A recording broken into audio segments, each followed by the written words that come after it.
epic. Yes, this is WOWLife Church. This is the Sunday morning service. And yes, it's going to be an epic, energetic meeting. Do you feel it already? Yeah? Yes. This is the energy of WOWLife. It's the energy of a people that are having a wow life. Isn't that awesome? Yeah? And yes, tomorrow, I think tomorrow's Monday, I'm bringing down my genome profile, and it really closes in a lot of the things that I've been doing for the last so many years, when you finally get to know your genes and get to know actually what God put in you in terms of the recipe of who you are. Okay? And so it really made sense when I looked at the genome profile. It made sense to me why I like fasting. You see? Why I like fasting is because, guess what? Finally, they've diagnosed me as a mutant. Okay? Yeah? So apparently, I am missing some of those base pairs of DNA and genes that a lot of you guys are blessed with. You see? And so I need to be able to detox myself. I don't have the ability to detox on my own. You see? And so, all that kind of stuff that you guys do, and nicely sweat it out and all that. But Fiona always used to tell me, Kirby, your sweat doesn't smell, man. So that means there's nothing coming out, okay? So literally, I just want to open it up for you guys to understand the new technology that really God is blessing the earth with. God loves to work through science, technology, and doctors. Don't ever think that God is outside of technology and doctors. He is the one. The Protestant movement, my friends, are the ones who actually brought in hospitals. That's why you see nurses still before that, there was no concept of hospitals. No concept of science was brought in by Christianity. You must get this. So it was only in these last 150 or 50 years or 100 years of Pentecostalism that actually pulled you away from science. Otherwise, most of the scientists, renowned, were all Christians. You have to get this. Harvard, Yale, Stanford, they are all seminaries. Dude. Yeah.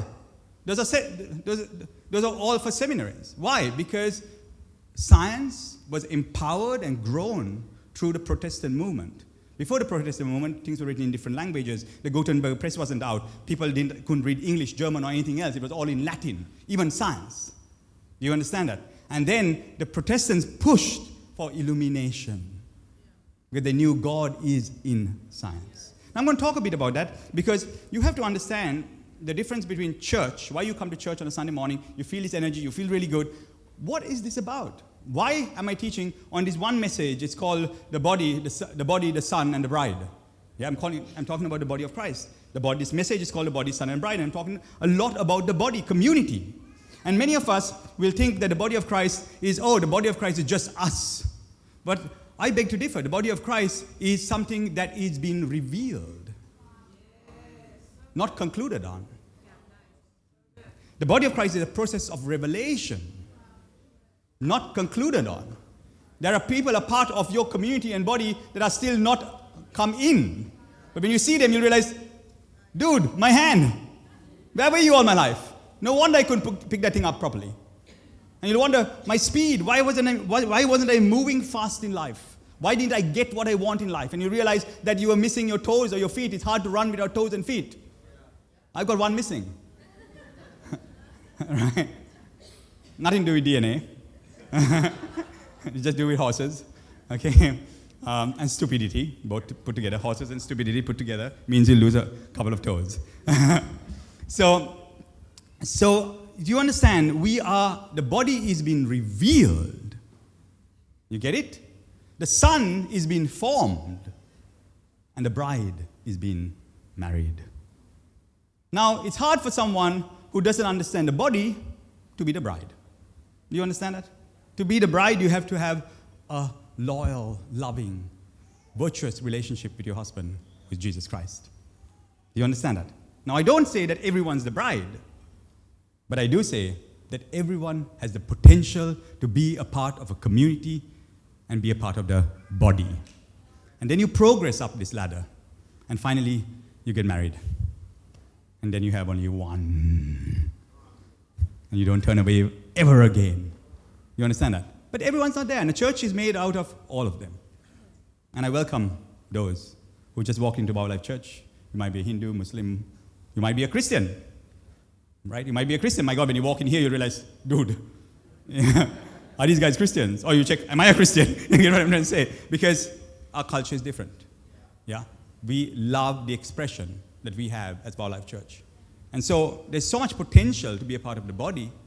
And then we will walk you in here, of course, to be a son who will one day rise from his feet, okay, and be able to walk. From a child, you become a son. Huyos. You know your inheritance, you know who your father is. And then finally, you'll say, you know what?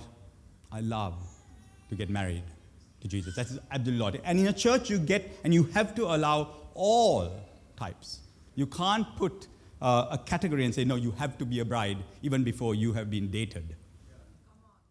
This God dates you. He woos you. He loves you. He comes behind you. He serves you. And then he makes you his own. Okay, that's the end game, okay? If I can facilitate that experience for you, I would love to be in your life to do that. You got it? Now, here's the interesting thing, okay? And it depends. You don't have to force this, or you don't have to do anything about it. But this is what Jesus wants. He wants to finally have you, own you, love you. And this one word, faith, you know, the word faith is such a beautiful word. We say we have faith in God, right? But it actually it's the other way around. The word faith comes from the word faithfulness because of this word bride. That means the husband wants to marry a bride. And when a husband marries a bride, guess what? He is faithful. You understand? We think faith is the other way around. We think faith is that I come to church and I have faith in God and something's happening in my head. And there are certain neurochemicals that go and there's some feeling that I get, I have faith in God.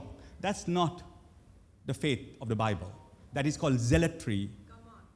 Zealotry. It's called a religious spirit. I have faith in God. It's a religious spirit. The opposite is good. Okay? And that means a husband is faithful to me. You see the difference? That means I come to church, humble, just someone, and I say, you know God, I've got a God. His name is Yahweh. His son is Jesus Christ. And you know what? He's my husband. He's so faithful to me. You see the difference in that? You see the difference with the zealotry of I have faith to my husband just is so faithful to me. And it makes you relax. Your nervous system is relaxed. You're not trying to do something. You're not trying to master something. You are just in love with the one who loves you more than you can even imagine. And you just come to the people who know that they're loved. That's the difference. It's subtle, but it's massive, okay? But here's the thing, okay? Let me tell you that Jesus says in Matthew 5, is it Matthew 5? I'm not sure. Matthew 11 or 5, 1 or 2. He says, come to me, all those who are heavy laden. Remember that one? All those who are heavy laden, and I will give you rest. That's what you come into. If you come to here, what your feeling is, I can relax here, okay? I will give you rest for your soul. And then he says this most amazing, mind-blowing story. And he says what that rest looks like. And he says, because my yoke is light, okay? My burden is not heavy, okay? Positive energy, right emotions. You get it? Yeah? And he says, because I'm humble and I'm lowly in heart. Wow. You see? He says, the reason why my load for you is not this, I'm going to have faith. I tell people, come in. There's a guy who shouted to Jesus. He says, if you believe, all things are possible. But this guy says, I doubt. Help my unbelief. And still he gets healed. I'm not trying to get you to muster up this amazing faith. He says, when you come into a space like this, your defenses are down. Because there's no massive expectancy on you. But just to know that you're loved. You come in and he says, because I'm humble. My yoke is light because I'm humble. I'm lowly and humble in heart. Now, that's an amazing story that I will go into at the end. You'll see him demonstrate this lowly and humble in heart story. What does it mean? I'm lowly and humble in heart. I remember those days when I first got saved. It's an interesting word. I was like zealous. The word zealous. It's actually a sin, zealotry. It's there in the Bible, zealotry. They call it jealousies, zealotries. It means the ones who are like the Pharisees, who are going and then saying, this is what it is. This is how you must believe. Okay? I was like that with my parents, who actually prayed me in. Okay? And now I'd got it, and I'm the big shot, and I'm the prophetic guy, and I'm seeing dreams and visions, and God is talking to me. And so because of that, everything, at the end of the day, Dad and Mom, after a little while, were like children in front of me. Here's Dad used to guide me, guard me, protect me, take me hunting, and then Mom, who used to, foster me, fight for me. Mom she's not here today. My God, if you know my mother, yeah, she would literally, if a teacher hits me, her granduncle was the guy, her granduncle was in Parliament. Okay, let's put it like that. And those days when you're in Parliament, it means something. I don't know about today, And he would literally tell the teacher, if you say something against him, I will make sure that you, this. These are the consequences of being rude to my son. Okay, so, they would literally fear for their lives, okay? So my mom is like Ma Baker, and the fact of the matter is so you must understand, I come from that type of childhood, I can't remember where I was going with the story even. I got distracted with my mom. But zealous. But thank you for reminding me. You guys are listening well. I'm just checking on you. Okay, so being zealous, okay? So that mom was now, because Kirby de Lanerolle had now got to know Jesus Christ, okay? This mom and dad were like kids now. And whatever they say, they're wrong, they need to be fixed, and they have to change, and you have to do this, and you do that, and I have become now this religious zealot. And they were so quiet. And whenever Daddy tries to talk, I was like, no, Dad, this is da. And I would say, but Jesus wasn't like that. And I'm going to show you how he demonstrated this. When he goes to a woman at a well, it's a beautiful story, John 4. And this exact thing, he says, come to me, because my burden is light. It's not heavy. It's not what religion puts on you, okay? And you'll be able to have rest in your soul, because I'm lowly and I'm humble. And the most powerful thing in life, guys, is to allow others to be powerful in front of you. Think about that. It's the most powerful thing in life, when you allow someone else to be powerful before you. It's very hard for powerful people to do that. If you know a little about me, I can be controlling on my best of my days. Okay? I can be powerful because I truly know I can do things like very few people on the planet can do. And when one of those things happen to you, you're like, dude, I'm the dude. Okay, because one of those things, God is with me, the way I hear from God. That's why I tell all these young prophets to prophesy. I say they're just kids prophesying, because I know how big the head can get. I was there, been there, done that. Anointing doesn't make you specifically humble. Anointing can make you very proud if you don't watch for it, if you don't mind these words of Jesus. And so what happened was, at the end, he demonstrates this thing. He sits at a woman at the well, and he allows her power to minister to him. Okay? I'm going to talk about that because it's important. Now remember, what we're talking about these days is community and why we come to church. You and I come to church not just to meet a prophetic guy talk. You come to church because Ezra is worshiping, because Naomi is playing. You come to church because you're meeting someone that you have not met for a long time. You're going to say 2 words or 1 word or shake someone's hand that maybe you don't even know, a complete stranger. You're going to say hello to someone that doesn't even look like your grid. Okay, there's many like that here. Of course, we are in the likeness, but there's so many differences. Okay, and that's what happens when you come to church, and each of us energize each other. Each of us pass on the Spirit to each other, and that's how we grow. In fact, that was the preferred way that Jesus preferred to grow. That's what's important to get. And I just want to explain to you that what we provide in a church, can I have these the 4 things here? This is very important, because remember today's message, if you got the poster, I'm talking of doctrines. I'm talking of the creed. I'm talking of why WOWLife has a creed, why we need doctrines. And people don't realize that doctrines are the key for your life. That means at the end of the day, whether you're a Christian, whether you're a Muslim, whether you're a Buddhist, or whether you're just no one, an atheist, or even any type of Christian, especially any type of Christians, your doctrine matters. Believe me when I tell you, when everything shakes, when you don't know God or anything like that, and you think, I'm not interested in doctrines. Man, what is doctrines? It means your values. It means your principles. The church is based on principles, values. In fact, they call it doctrines. In fact, there's a bad name for it. They call it dogmas. Have you heard that word, dogma? It's my bike. I got a Pinarello dogma. Now, you see, the dogma doesn't necessarily mean doctrines, but dogma is what a group will get together and say, we hold these true, we value these things. Because when things start shaking in your life, and when the sickness comes, when the disease comes, when the problem comes, what is going to matter at the end of the day is you'll shake everything, the onion will peel and peel and peel and peel. Ego death happens. When sickness comes, when disease comes, when problems happen to you, trust me, it's the easiest way to die in the midst of trouble.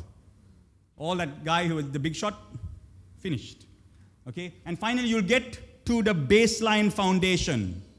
And Jesus says like this, a man who builds his house on a rock will not be shaken. That means there is a foundation at the bottom, right at the bottom. If you don't know what those are, if you don't explore those, if you don't evaluate, recalibrate, keep the ones that are necessary, throw the ones that are not necessary out. If you don't do that, when a problem hits and a storm hits, it's going to find your foundation. The storm is designed to find your foundation. And if it finds a solid foundation, you last. If it doesn't, believe me, it'll all start shaking. Okay? And so it is so important to understand what values are. What are your values, wow? As a church, it's important. You come in here, you see people play lead guitar at church. Like, what the heck is going on? This guy's playing lead guitar at church, full on. Like, I mean, if he had hair, he would have headbanged and done the whole thing. What the heck? Why? There are values, guys, here that are different. And if you don't know your values, we value individual expression. We believe that God made you for you. That's what the Bible says. That the Christ in you is the hope of your glory. That He gave divided tongues of fire to sit on each one of you. That you are important to Him. Your pain, your suffering, what you've gone through is not dismissed. It's taken into account and say, now God is going to look at everything that you did in your past and look at it in kindness and in mercy, and He's going to use those very things that were dark, very things that you think were ugly, very things that you think that were off. He's going to use those very things in the future for His glory. Do you understand that? I was thrown out of school, Buddhika and all my classmates are here. I was expelled from school, ostracized by communities because I liked rock music. At that time. Anyone knows the story? Yeah. And I managed to ban rock music for all schoolgoers in this country for at least 2-3 years. Am I correct? Me and someone else. Yeah. But because of us it was banned. Okay? But today I've got lead guitar. Come on. Why? Because I'm redeeming it. It's my job to take that and say, God, here it is. It's for you. Everything is redeemable. It's what we believe as Christians, and so we believe that the full expression right here. So I want to talk about that. I want to talk about our values in this church. So that's this thing called informational support. These are 4 things that a community offers you, and believe me, these things are neuroscientifically backed. So it's informational support, say this with me, emotional support, functional support, social support. They say literally that there was a guy called Dawkins who wrote The Selfish Gene. How many of you read the book, Selfish Gene? Anyone read the book, Selfish Gene? Heard about the book? Fantastic book. I read it when I was very young. And he literally says that humanity is generally absolutely selfish. You can't help it. Everyone does everything because there's something in them that is absolutely selfish. And, it's like what they thought evolution spoke about. It said, the survival of the fittest. So I'm going to trample everyone else and get to the top. Okay? And what they've realized now as they go and understand the human species and who we really are, they're bringing scientists are realizing that we are community-oriented beings. And they're realizing that the selfish gene concept that Richard Dawkins spoke about, okay, I'm not upset with him that he's an atheist, it's okay. I'm just trying to say what he spoke about is not really true because they're really understanding that man was made for community. And not only that, they're finding out that even mice and monkeys and dogs, they love community. Now, you know that when you look at them, okay? But interestingly, they flow towards fairness and justice.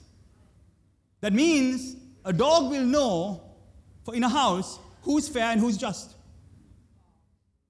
Yeah. And they like fair and just leaders.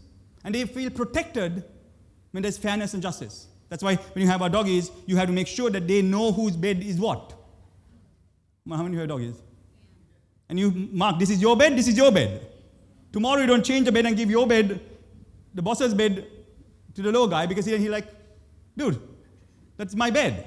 Because they understand fairness and justice. So at the very heart of humanity is fairness. And they're realizing today that if you give everyone, can I have that up there?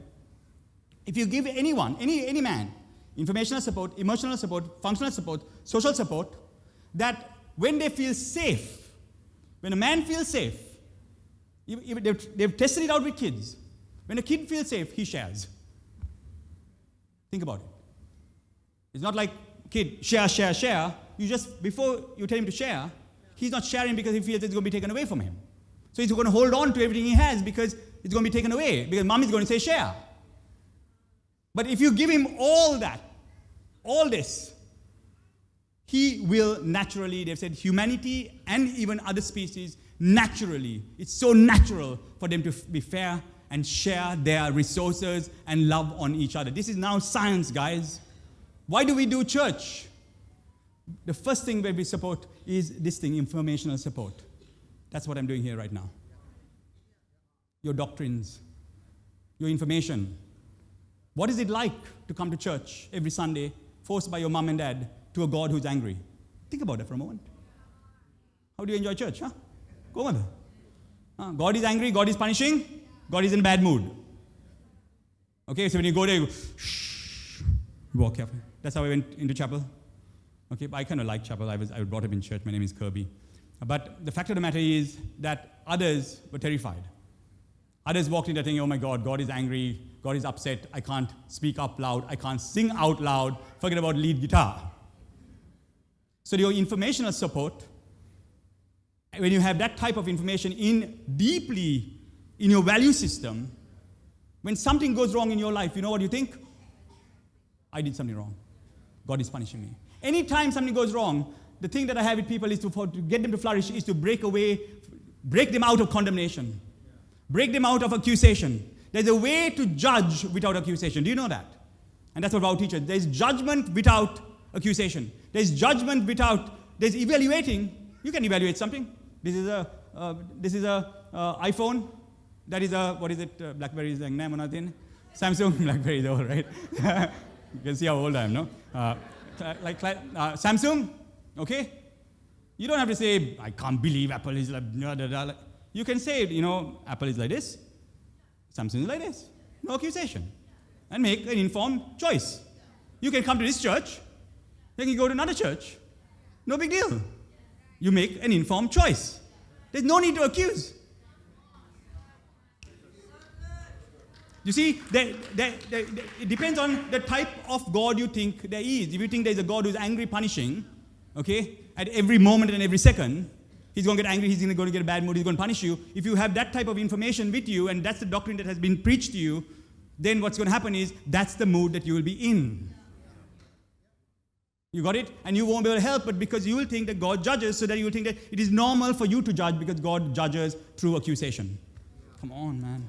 So that's why I want to talk about informational support. You can keep it up there. The informational support means that this type of information is very, very important. The information that you're getting here is important. It's in fact the first thing. Before your emotional support, you need the right information. You need the right doctrine. And so when you're getting the information about this God, it is important also that you assess, where the heck is he getting information from? Is he picking up from the sky, or does he do some research? Where have they studied? Is it this Lanka BBC college? You have to check. Is he getting information, his seminaries passed from Lanka something? Where is he getting this information from? Where is his theological background? Find it out. Or is he getting from Harvard, Yale? Where is he coming from? Is he coming from an Ivy League? Is he coming from Fuller? Probably one of the best seminaries in the world, probably. Okay? Right? Where is the theology from? It's important to know.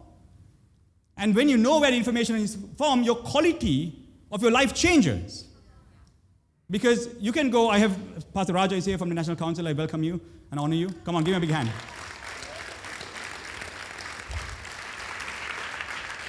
I have 600 churches.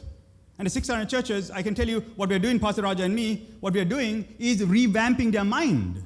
Because they live in a Buddhist nation. And if you have an idea, this is because this is evil, this is demonic, how are we going to now live with these people that we are already judging? Without considering every man as a child of God, who will grow into a son, and finally maybe even become a bride. That's awesome, right? If he's married, he becomes a bride. But when you consider, when you have the right information, then you don't look at someone else in a way that is accusative or judgmental. But it depends on the information and support that you have. You get it, there's qualities of this information and support. So this is very important. When you come to this place, our leaders, our coach leaders are forgive me for saying it, the best in the business. Okay, our coaches are the most busiest people. If you're doing well, if you're thriving, and if you glorify God in it, I'll say you need to be a coach. Like, Ben, I have no time. Exactly. That's why I need you. You need to lay your life down, you need to support people, you need to be there for people, and that comes from the best. So it's not like you go to church and then some pastor was speaking to you who doesn't have the background information to help you. He's never done business in his life. So how are you going to take business information from him? Please explain to me. I don't understand. You can take business advice from a business person. So, hello. Welcome to the church. All right. Business people, the best in their industries. And so therefore, they will give you the right support. And please, okay? We know how to do this, okay? Informational support business is something we got into church because business was doing so well. I had all this support. I had information support, emotional support, functional support, social support, and I was thriving and flourishing, and I thought, I need to serve God. Isn't that a better way? Isn't it better? It's better that these guys are serving God, not because they have nothing better to do. Some people serve God like this, they lose their business. Okay, this happens a lot in charismatic Christianity, and Pastor Raja will attest to this, is they lose their business, they were business people, they lose all their business. Then they think because they lost their business, they think, I lost my business maybe because I'm supposed to serve God. No. How do you know that? Unless you heard very specifically. No. It would be so much better if you had your business and served God. It's such a joy for me to boast that I support WOWLife Church as much as any of the leaders here. They are tremendously supportive, but I challenge them on how much I give to my church, it's their church as well. But it's hard to compete with me in my giving for my businesses. You see, that's the way church should be. The informational support should be in the right way. It has to have a servant leader heart. Servant leader means the guy on top of the mountain who's your pastor is the one who's bringing in the money. What happens if Pastor Raja and the 600 churches that are under us, if we can train our pastors to have a tent-making ministry and their people actually have the finances to finance their own church, they won't put a demand on their people due to a financial crisis to give. I appreciate your giving, please. I appreciate and please give. But honestly, we are okay. Just Fiona and me can handle this. You get this? But if you're here, if you're a leader, then give because you're giving the church, them. You see? And that we get to this second one called emotional support. Okay, emotional support is so necessary. It means someone is there to hold your hand. Do you know that the latest science that they call this, they call it social baseline theory, done by a Jewish guy called Cohen, James Cohen. The word Cohen, interestingly, when I saw this, it really blew me away. I saw the word Cohen, and I was like, this guy is cool. The word Cohen literally is from a Hebraic tribe. So his family line would obviously be Jewish, but priestly. The word Cohen is a priestly tribe. And so maybe he doesn't believe in God anymore, I'm not sure. But he's a social scientist. And he spoke about this. It's called social baseline theory. And he literally science. He literally says when they're putting people into an fMRI, okay, or MRI, better, MRI machine, they put the person in and they electrocute the guy at the bottom of their legs. And when you're alone, this person feels the pain. And you can see the brain areas feeling the pain. And then they bring a complete total stranger, and says, there's going to be someone in the room with you while this is happening. Same shock, not less or more, and it's 50% less. The feeling in the brain. Because there's someone in the room, folks. Come on, WOWLife Church, there's someone in the room. There's someone in, come on, give yourself a big hand. There's someone in the room. Has someone come? Have you come with pain today? You don't need to talk. There is no talking, there is no discussion, there is no encouraging. The person sitting in the room is not saying, come on, you can do this. There's nothing like that. The pain goes away when you walk through this door. God knew what he did when he made church.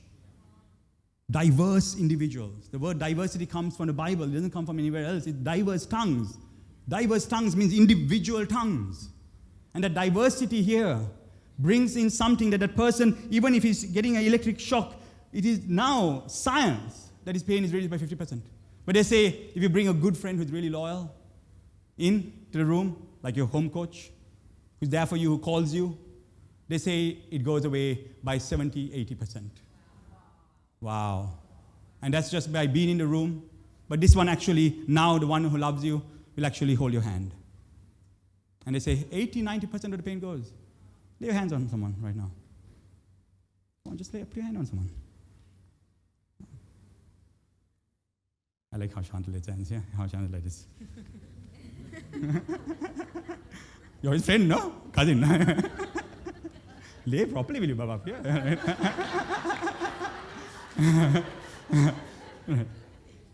Just lay your hand. Just do it, please. There's something called oxytocin that is beautiful. People get healed. People say dementia. And problems go away with this one thing called oxytocin. Do you know what you're doing right now? This is the science of laying on of hands. But laying hands, it's a science right now. This science of laying hands heals. It's a real thing. It's a real thing. And this is what God was saying, lay your hands, on people. No, okay, you can take it. You don't have to. You're feeling really good, like, wow. You feel that? No, that's good. It's a science of laying hands, guys. The person next to you, I'll read it from Galatians, okay? I'll read from Ephesians. Turn to Ephesians 4. I want to show you something in Ephesians 4. Just really beautiful. And it says like this. Are you ready for this? Yeah?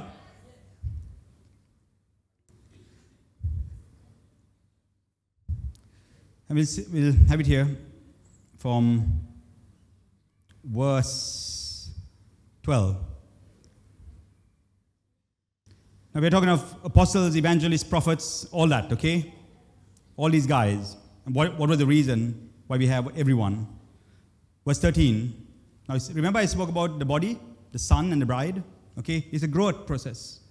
Body first, then you become the son, then bride, finally, okay? Verse 13. Till we all come to the unity of faith. Is it there? So we have to come to the unity of faith. And that's a work in progress. You can't expect you to walk through the door and come into the unity of faith. Okay? So it's a work in progress. So we all come to the unity of faith and the knowledge of the Son of God. So this is what we're doing here. I'm not expecting you to believe anything when you walk through the door. You can stay here 5 years and not believe the stuff that I believe. You know that my value system is very different. When you come into WOW, you are free to disagree with me. I don't consider disagreement as a lack of loyalty. In fact, my board disagrees with me all the time. Muru, you can ask Murugesh, he sits over here. He's one of the guys who disagree with me. Okay. Ryan Raymond. Another one. Okay. I don't have it easy, guys. Okay. If I want to do what I want to do, this is all with the things that I want to do and I was permitted to do.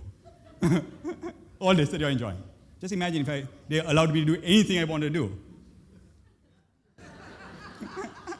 Some of you say, good. No, I don't think so.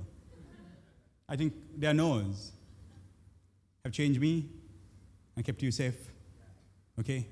And have changed you. Come on. Yeah, their no's is what gives this fullness. And I'm so grateful for their no's. Because saying no, disagreeing, is not going to lack of loyalty. That's the problem with leaders today. They think just because you say no, that you lack loyalty. You don't. In fact, I say no to the people I love the most. And I'm absolutely loyal and fervent with them. And so it says, till we all come to the unity of faith and the knowledge of the Son of God, to a perfect man, to the measure of the stature of the fullness of Christ. You see, we're growing into something, right? Wow, isn't that cool? There's a Christ in you that is now growing and growing. This process of growth is so important to facilitate that. that we should no longer be children. You remember? We come in as children. So that we should not be children tossed around. Is it there? Okay? To and fro, carried about with every wind of this thing. Say dogma. You see, the doctrines are the problem. The way you got tossed. When the wind comes and the storm comes, I said, the storm looks for your dogma.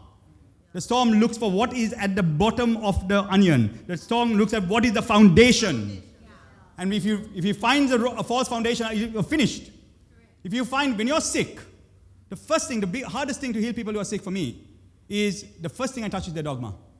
The reason is, when people are sick, they will tell me, Prophet, this is the problem. I see that when you're praying for me, I did a lot of wrong things in my life. I'm paying for this now. You see, now we got a big problem. Because they come from a karmic understanding that they're paying for their sins. The difference, the beauty, let me explain to you the simple why I said the Protestant movement brought in science. Okay, when you come to all these parts of the world, which is beautiful, I love the Buddhist philosophy. Please understand. I love the Hindu philosophies. I'm a philosophical guy. I read the books, I study. Okay, I love studies. I love the Christian philosophy. I love the Jewish philosophy. But I love the spirit that comes when there is Christ around. It's a different spirit. I'll explain why, and then you'll understand. You see, when a philosophy, why science improved in the way it improved, why the Protestant movement brought science and hospitals in, is you come to any part of the world, if you go to China today, okay, a child could be dying on the road, okay, I'm just checking out the YouTuber, and they will not look even to stop and save them. I'm married to a Chinese, okay, so it's okay, I can talk about my own. Okay, that's not talking about India, but same, but we'll talk about China, will you? Okay. The Chinese, and you can ask them, they won't stop to help even a small person down a road. But it's not because they're wicked. It's the doctrine, the dogma. You must understand how this thing works. Because for them, this person is only suffering for what he has done previously. So he's now enjoying his life in this life. And in the next life, he will have a better, if he suffers well, he'll have a better situation. So what they will do is, and it's quite empowering, a man suffering is called and told to be enlightened. And to make sure that their suffering is brought into enlightenment, which I'm not against. I think that is good. But now try and do that in America. When you're going on the road in a car and there's traffic jam, if there's an ambulance 1 mile away, people are getting out of their cars and stopping the traffic, moving. They're not even cops. They have no authority. They're moving the cars aside because they want this man who might be dying to be saved. Savior complex. They don't leave us alone. They meddle in Sri Lanka. They meddle in Afghanistan. They meddle in China. They're meddling everywhere. Why? Because they're thinking, we have to fix this, we have to fix that, this one needs to fix, that one needs to fix, this one needs to fix, everyone needs to fix. Everyone has a chance to be redeemed. They might not even believe in God anymore. Half of the Americans don't believe in God. But it's ingrained. Doctrine. It is doctrine. They can't help it. They have to stop and save. Do you just understand? I'm just trying to give you differences. I'm not scandalizing anyone. As you can see, I'm putting the same weight on all of it. But I'm trying to say, at the end of the day, it is your doctrine that you'll respond to that will govern you. Even if you don't know God, okay, and your parents or grandparents knew God in a certain way, it's in your DNA. Come on, guys. So you understand? So that is why when you came to the Protestant movement and when Christianity spread from Latin to English, hospitals started. Science started. Why? Because of the savior complex. They really think that they can meddle with genes, okay, and meddle with medicine. They've got a mindset. And with this mindset that they will now be able to save the world. It comes from a deeply, deeply Christian heritage. Otherwise, a Chinese heritage that had 25,000 years, more than Americans that had 200 years, would have had hospitals everywhere. If it was in their doctrine. Simple.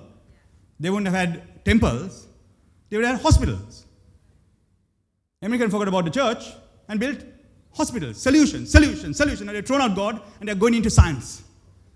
Because still the God in them is calling for salvation.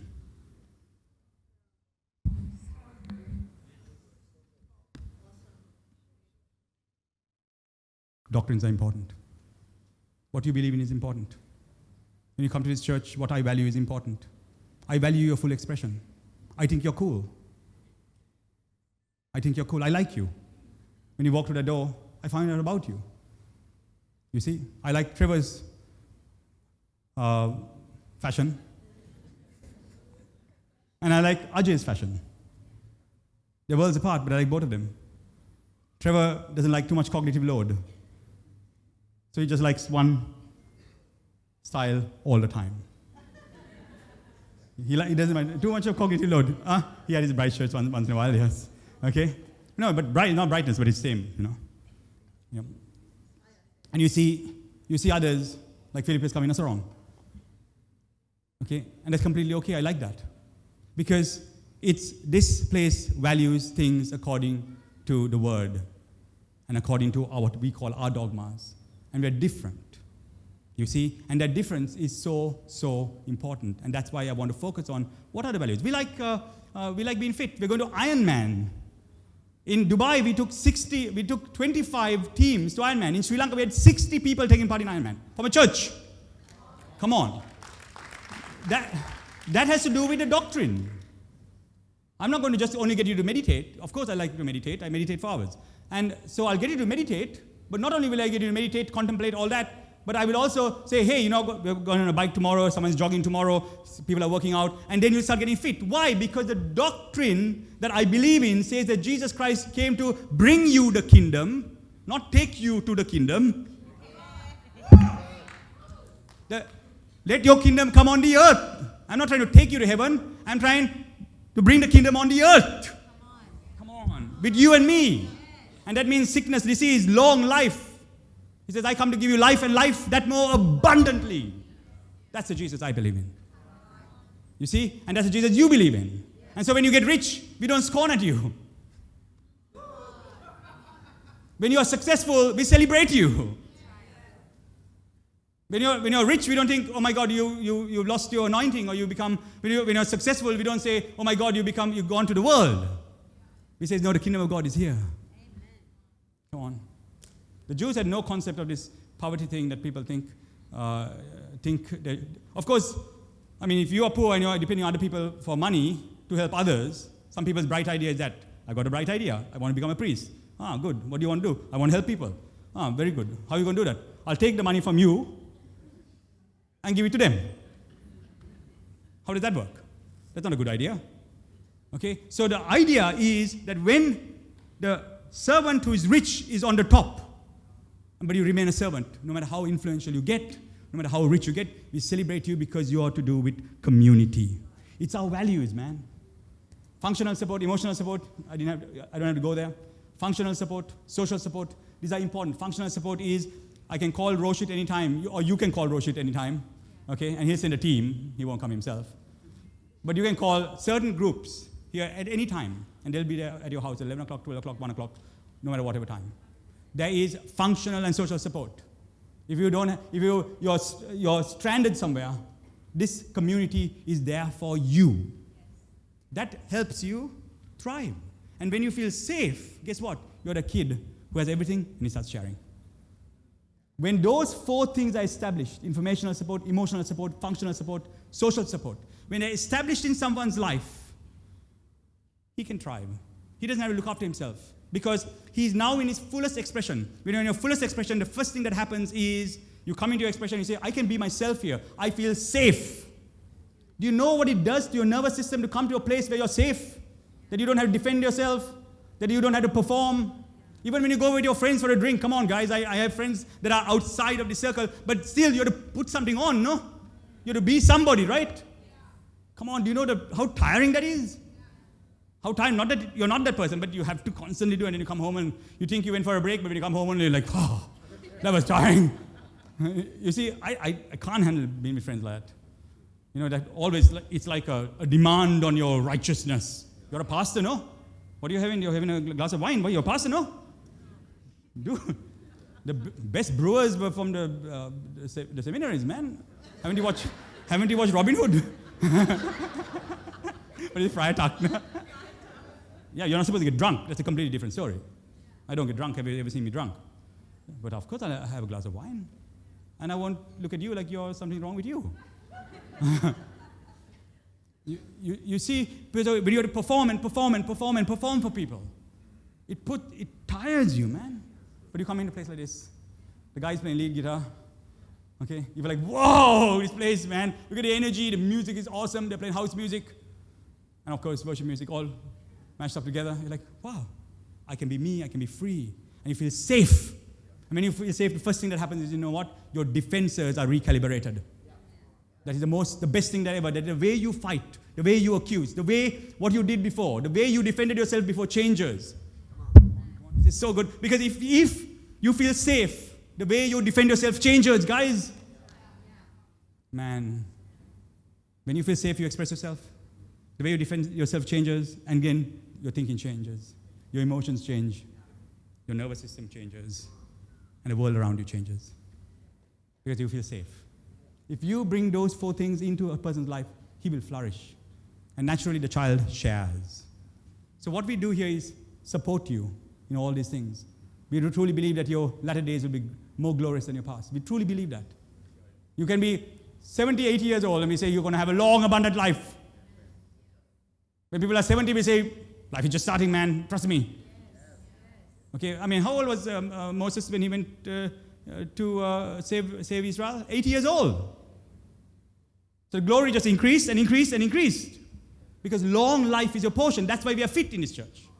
Because we really believe that long life is your portion. It's a gift from God to have long life. So we make sure that you exercise, you eat right, and all those things. And therefore the information, the emotional, the functional support is very different. And you get healed. And of course, I don't have to worry about the social support. You know what I mean. Yeah, you can give yourself a hand. I'm talking about you, man. I'm talking about you. Give yourself a big hand and a big shout, because that's WOWLife Church. This is WOWLife Church. This is who we are. Now let me show you this story. You see, can we finish this thing? The verse in Ephesians before you go to John 4. Ephesians 4, the last one. It was in verse, was it 14? We did doctrines. Verse 15. Okay, we did doctrines, right? Okay. But speaking truth in love. I like that. But speaking truth in love. You see, I like that. Why? Because truth is spoken without love. And the one who brought me to the Lord, his name was Professor Mark Correa. He said, Kirby, the most destructive force in the world is truth without love. Hello. The most destructive force in the world, he said, Kirby, is truth without love. Okay? You speak truth in love. Okay? It's so important, guys. That's why I say it's epic energy, positive emotions. I don't touch a situation unless there is the right energy and the positive emotion. Don't touch it. Don't even talk about it to your friend. If you want to address something with your boss, with your husband, your wife, first, make it an epic situation. Energy, positive emotions, immersion, you bring meaning and passion into it, and then community and relationship is touched. You see? So you speak truth in love. Don't forget that. It doesn't say just speak truth. Because truth just spoken is extremely destructive. Speaking truth in love, we may grow up in all things into Him who is the head, who is Christ, from whom the whole body joined together, listen carefully, joined together and knit together by what every joint supplies, according to the effective working by which every part does its share, causes growth of the body for the edifying of itself in love. What does it mean? It means that every one of you is a supplier. Say, I'm a supplier. Yes, that's true. You have the power to give someone else life and energy. You have the power. Does it say only the prophet? Only the priest? Only the pastor? No. It means that if you came to church today, there's someone who needs you. And you come so that you can supply, so that the whole body is edified, grows up in love. Isn't it cool? Guys, can I have that Can I have my UPenn, I'm doing a course in positive psychology. Can I have the science up there? I just want to show it to you. This is now becoming science. Just amazing. Check this out. An intervention by Hutchinson, Sepler, and Gross, 2008. Examining with a loving kindness meditation. Not that one. We'll do this one at the end. Breast cancer, yeah. In a 7-year follow-up controlling for age type of breast cancer. Controlling for age type of breast cancer and treatment. This is the name, Mansell, Brisson, those are the names who did it. If the patient had more than one confidant, listen carefully, this is on breast cancer. If a patient has more than one confidant, relapse decreases even further. Wow. If you have one person, you remember the stranger in the fMRI machine? If you have one person, the relapse decreases even further. In another study on cancer, the survival rate of individuals suffering from different types of advanced cancer was a function of the number of close relationships that the patient had at that time. Having 4 or much more, say much more. Say that again, much more. Say 4 or much more. What does the Bible say? 2 or 3. Come on, guys. All you have to do, the Bible talks about this 2,000 years ago. He says if you have 2 or 3 people in any situation, it changes everything. Come on. Okay, these guys are coming close to the number. Okay, and he says 4 or much more. Where is it? Yeah. Yeah. Having 4 or more such ties significantly increased survival rates. Wow. The fact that the number of confidants has a direct impact on survival suggests that social connection is more beneficial when it is affectionate and involves multiple connections. It says multiple connections. Is it 1 person, 2 people? Multiple connections. Come on. I think there's a slide after that, a short slide. But it's okay if it's not there. Isn't that cool?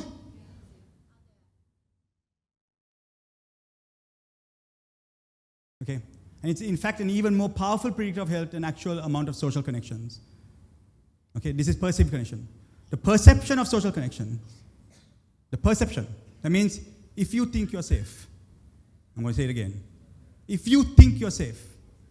So you can go to a hospital, you can see a doctor you don't trust and you heard a lot of bad news about his doctor. Go away. Because the perception of who that is matters. So this is just perception. Okay? And today they're talking to doctors about having the right language. If a doctor tells you you have 4 months to live, you're finished. You lock it down because you go and you're programmed according to who you submit to. And the perception of that changes. I won't go into that, there's a lot of stuff there. But let's get to the woman under the well. Isn't that cool science? Teaching you why we do community. If someone is there to hold your hand, life changes. I'm just going to give you a very, very simple understanding from John 4. Are you ready for this? Can you give me the energy that is necessary for me to finish this? Yeah? Okay. I need your energy to finish this. Okay. Now, woman is at, Jesus is at, John 4, at a well. And now he didn't want to first go there because it was out of his comfort zone. That's what you need to understand. This was the land of the Samaritans. There was war there against them. They didn't like Jews. Okay? He's going out of his comfort zone to rest. Really, really interesting. Where do we go to rest? Of course, we go into our comfort zone. But Jesus found that he needed a type of life and energy that was different. And here it is. It's a beautiful story. Jesus, in verse 5. So he came to the city, John 4, verse 5. He came to the city of Samaria, which is called Sychar, near a plot of ground that Jacob gave his son Joseph. Now Jacob's well was there. Jesus therefore being wearied, say wearied. That means Jesus was tired. That's very important to you to understand that Jesus was fully man as much as he was fully God. You get what I'm trying to say? Okay, so he's fully man. That means he is tired. His journey has really wearied him. That's what it means. And so he was thirsty. He was hungry. He needed some fuel. He stops at a well because the well is like a place like this that you come, and this is significant because it is a pattern. Woman, you come to a well. If you're here, you come to the well. If you're tired, come if you're tired. And if your burden is heavy, come on, here it is. And this place will give you rest for your soul because it is humble and lowly in heart. Come on. That's what he's saying. Take my burden, but it is light. And here it is. And he goes to this well, and a woman comes there, and he's tired, and he's looking for food, and he himself is looking for water. And a woman comes there, and she's surprised, and I won't give you the whole story. Last Sunday I gave you more of this, but I want you to focus on this one thing. A woman comes there, and literally, she says, look, you being a Jew, you're completely different to me. I'm a woman, and you're asking me for a drink. That means there's something wrong with it, because Jews don't ask wanting a woman for a drink, but a Jew doesn't ask a Samaritan for a drink for sure, because they would consider a Samaritan unclean. Come on, I want you to get this. That means this person culturally is supposed to be the sinner. Come on, guys. It means culturally this person cannot give a prophet, forget about a son of God, a prophet, anything. Come on. She can't do anything for a prophet. In fact, he can do everything for her. But he's the one who's tired. Come on. I know it doesn't represent the Jesus that has been preached to you of the pulpit in the way that you want to hear it. But I'm talking about a tired Jesus, sitting at a well, waiting for a woman to come, surely knowing who she was, what she was. And I can tell you the story in the Bible. If you do a bit of research, you'll realize it has been completely scandalized. But forget about who this woman is. But who people would think culturally had no way to support you informationally, socially, emotionally, or functionally. Okay? But here it is, right now Jesus goes there. And I want you to understand this, that I'm just going to give you a simple, basic understanding.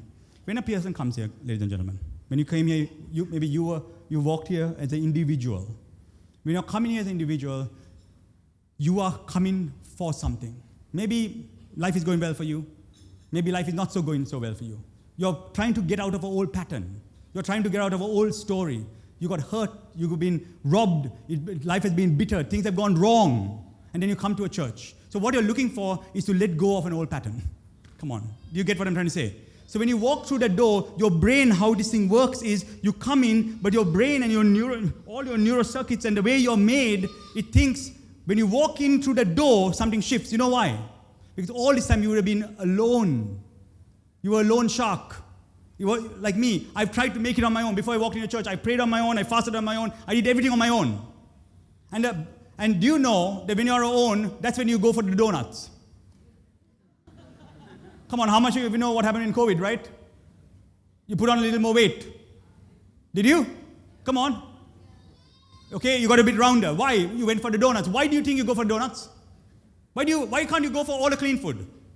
Why, when you're alone, can't you go for nice, clean, just fruits and veggies and all that? No, what did you eat? Every day you're eating carbs. Why do you want carbs? Why do lone people eat most carbs? Huh? Yes, and this is what this guy Cohen has found out. They eat more carbs because they think they have to do a lot more work. So they think they need more energy. Yes, because the load is not shared. And so, when a person is alone, your brain thinks, this guy is going to climb this massive mountain. These are the problems he's going to have. He needs a lot of energy, so he goes for all the food that can give you energy. So you put on weight and weight and weight and weight. Why do you put on weight when you're alone? Because your body needs to store, because you're going into fight, flight, and freeze. You're about to go into war. But as you walk through this door, people say, Kirby, I came to your church, I started losing weight. Yeah, people literally say it. I came to your church, and after about 2 months, I'm losing weight, I'm eating clean. Yes, there's stimulant energy, guys. Of course, that's going to start happening to you, because suddenly, the divided tongue on fire realizes, I have support. I don't need to resource on my own. I don't have to be alone any longer. I've got a community. And guess what? Suddenly your whole physiology changes and you get healed.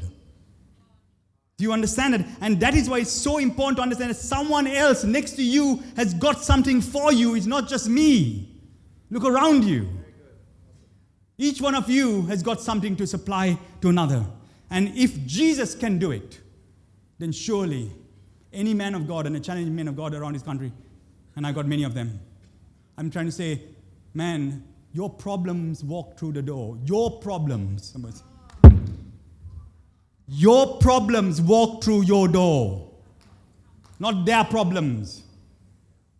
You have an ego? Guess what? Who's going to walk through the door? Someone who'll smash your ego up completely. You think you're a good preacher? Don't worry. They will tell you after you finish what they think of you. Huh?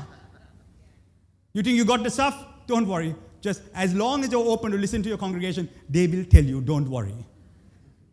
You got a good wife? Fantastic. She knows. So, for sure, that person really has what you want and what you need if you're open, if you're teachable. And that's what this says. The leaders here are absolutely teachable and open. And we take advice. And so it's important to understand that Jesus now sits there, okay? And she hears this conversation that is marvelous with this woman, okay? And Jesus said to her, drink of this water and it'll become everlasting life. And the whole thing, listen carefully, okay? Are you ready? Verse 27. And at this point, the disciples came and they marveled, verse 27, that he talked to a woman. You see? A complete stranger, in fact, on the opposite side of the fence. In fact, someone that they don't think that Jesus should be talking to, because in the Old Testament, we should not touch the lepers, we should not touch the sinners. That's the Old Testament. New Testament, not only we touch, they touch us. Old Testament, you're trying to go into the tabernacle to find God, okay, from the outer court. New Testament, you're sitting now in the seat with God and you're running out and touching the world. We're coming down the mountain, guys. We're incarnating the engineer, the doctor, the lawyer, the scientist. We're incarnating each one of them and saying, yes, through us the world will be touched. Come on, man. Isn't it awesome? And here it is. Here it is, guys. Let's land this plane. Are you ready? Can we land this plane? And here it is, okay? And then the disciples come and they say, the woman left her water pot. Okay? That means she got fed. And she goes and spreads the gospel, verse 31. In the meantime, his disciples urged him, Rabbi, you eat. But he said to them, I have a food to eat that you know not. Wow. Where did he get the food? Come on, guys. Come on, it's profound. It's amazing. Where did Jesus Christ, the Son of God, get his food? From someone that was completely, what another person might even call a sinner. I am lowly, he says. I'm humble in heart. Come to me and I'll give you rest. That's where he got his food, man. Therefore the disciples said to one another, has anyone brought him food to eat? Jesus said, my food is to do the will of him who sent me and finish his work. And this is, then he talks about the harvest. He said, look at the harvest. Look at all these people. He says, this is what it is. When I went there, she had something to give me that I got energized. I have a food to eat from each person. I need you, I need you, I need you, I need you, I need you, I need you, I need you, I need you. Without you, I am incomplete. I need you. Wow. Without you, I'm not even close to prophetic. Without you, there is no healing that flows. We need each other. And that's what Jesus is trying to show. He could have easily stayed far away and said, this woman's a sinner. I'm not going to come close. He said, you are powerful. I told you when I started this, I said, Ben, can I have you up? The greatest thing that you can do for someone else is allow that person to be powerful in front of you. Especially if you're a powerful guy. The greatest thing you can do is allow someone else to demonstrate their power. Would you allow Dream Team to demonstrate their power? Yeah. The little kids, yeah? Come on, give them a big hand. This is Dream Team. Again, I want to tell you, they're not holding an office of a prophet. They're kids in WOWLife Church. But God speaks to them. And I ask you that you'll open your heart, that you'll cheer them on, and you allow them to be powerful, and allow them to minister to you. Because allowing children to minister is one of the best things that can happen to you. We as pastors and prophets and apostles and all these big shot names, we think the only way that we can live is we want someone powerful to minister to me. Man, the best of the best have laid hands on me. But I say to you, the voice of a child who's spoken truths have changed my life forever. You understand that? And that's what will happen today. Are you ready? Okay. Okay, guys.